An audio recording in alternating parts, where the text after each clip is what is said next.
New Cities, written by Charles Dickens, edited by Richard Maxwell, and illustrated by Hubbolt Knight Brown.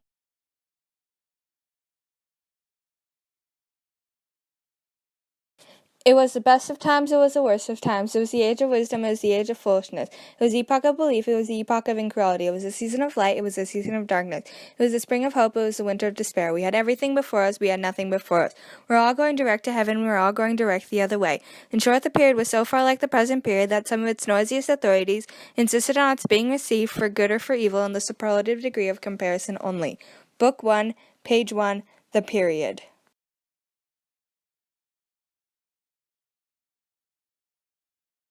Plot summary exposition. At the opening of the story, meet Jarvis Lorry as he's taking Lucy Manette to meet her father, a freed convict that she never knew.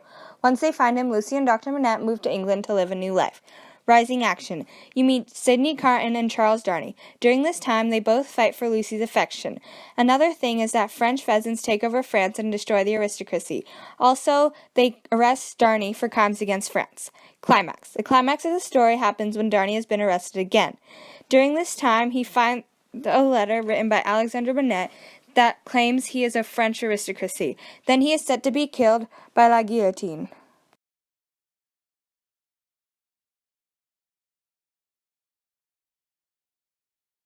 Summary continued. Falling action. The fate of Darnay is sealed. He must die at the hands of la guillotine.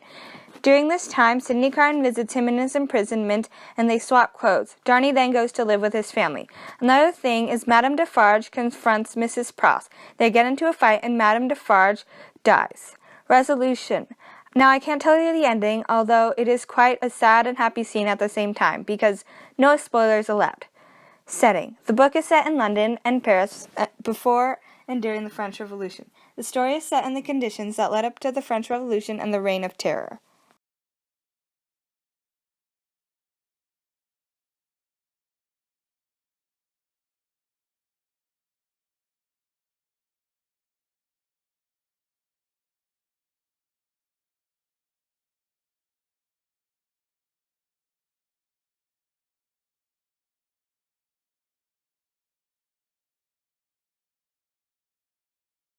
Characters. Dr. Manette. He's Lucy's father, who spent 18 years as a prisoner where he did nothing but make shoes. Charles Darnay. A French aristocrat by birth, he chooses to move to England because he doesn't like the cruel injustices of the French social system. He ends up marrying Lucy Manette. Sidney Carton. An attorney who sacrifices himself for Darnay. Initially a rude and slovenly character, Carton morally redeems himself in the end. Lucy Manette. A young woman who grew up in England but is actually French. Dr. Manette's daughter, and Charles Darnay's wife. Jarvis Lorry, an elderly businessman who works for Tellson. He also assists Lucy, her father, and the rest of the family throughout the book.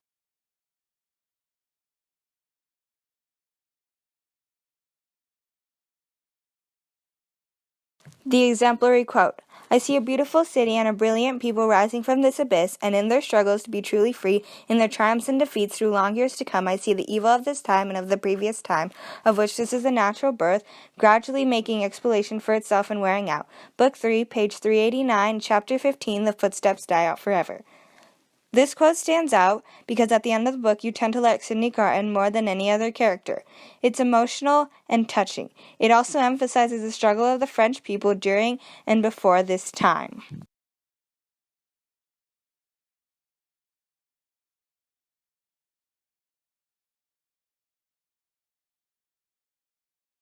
The dishonorable quote. These are mere business relations, miss. There is no friendship in them, no particular interest, nothing like sentiment. I have passed from one to another in the course of my business life, just as I pass from one of our customers to another in the course of my business day. In short, I have no feelings. I am a mere machine to go on. Book 1, page 25, chapter 4, The Preparation. What can be changed/improved? I think that this passage doesn't fit because it has relevance to no other part of the book. Earlier, it says that his close relationship to Lucy's father is why he trusted her to take her to London. But later, he becomes one of the closest friends to the family. This is why I think the quote doesn't fit.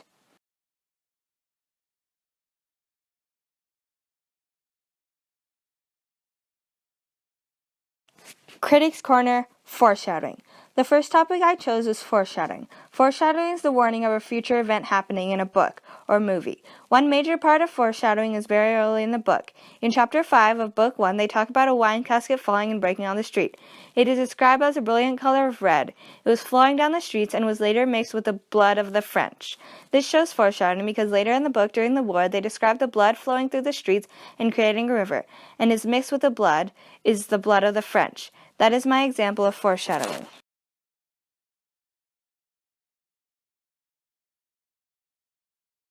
Critics Corner, conflict. The second Critics Corner I chose to do was conflict. The conflict of the story is between the French and the British. The book takes place during the early stages of the French Revolution when peasants take over the aristocracy. That is the main conflict that affects the lives of every character. There are also other small conflicts, such as the Farges, who have a rivalry with the Manets. Another small conflict is between Sidney Carton and Charles Darnay, who in the end have an astonishing resolution to their conflict.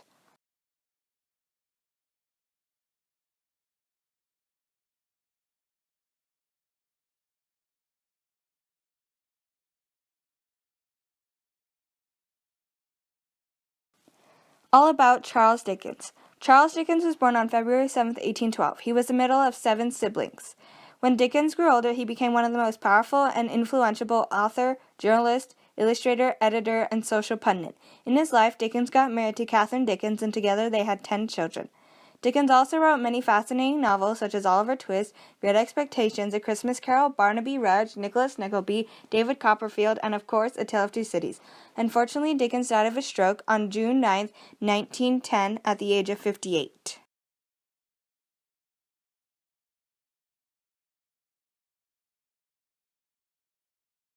Dickens' writing versus his life. There are many similarities between the setting and the characters in A Tale of Two Cities to Charles Dickens' setting and characters. A similarity in the setting is that both he and Lucy Manette grew up in London. A similarity with the characters is that both he and Sidney Carton had to start work at a very young age.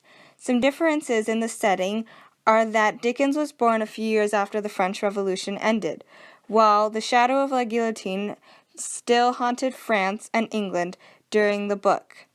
Character differences are that every character was affected by the French Revolution, although Dickens wasn't born yet.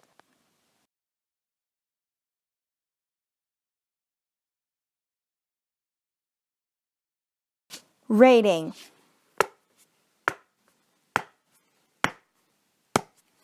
I would give this book 4.5 out of 5-star rating. The reason for this is that the book has multiple different stories that are intriguing in their own way. Also that the book sheds light on situations that we still face today that the French faced then. Another thing is that the language and topics are made for a larger and older group of people. That is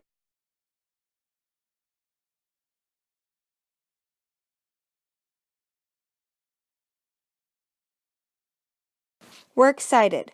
The first one is my book, and the second one is my most helpful source.